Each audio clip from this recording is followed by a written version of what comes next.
भांगरवाडी गोविंद पथक तुम्हाला सांगितल्यानंतर सुरुवात करायची आहे सलामीला.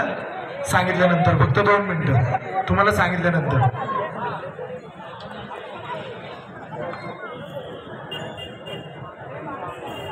या ठिकाणी ओमसाहेब रोशनचे असणारे आधार संघ गडबड आणि खऱ्या अर्थानं जर आपण पाहिले गेले तर सर्व मंडळी वाळून यांच्या पावलावरती पाऊल अभिनेत्री अनुजा साठे आणि थोड्याच वेळात त्यांच्याशी आगमन होणार आहे.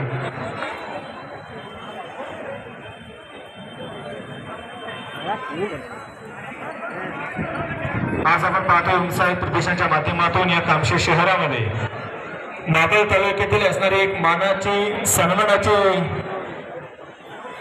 भव्य दहिंडी महोत्सव मोठ्या जोशामध्ये उत्साहामध्ये संपन्न होते. अजून पोरं यायचे का बाकी भांगरवाडी टीम येतात का अजून? ते तर ते गाणं डीजे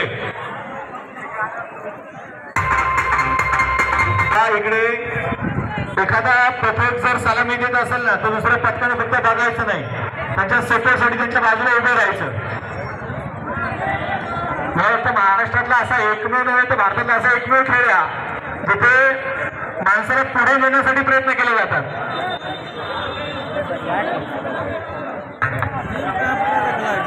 क्या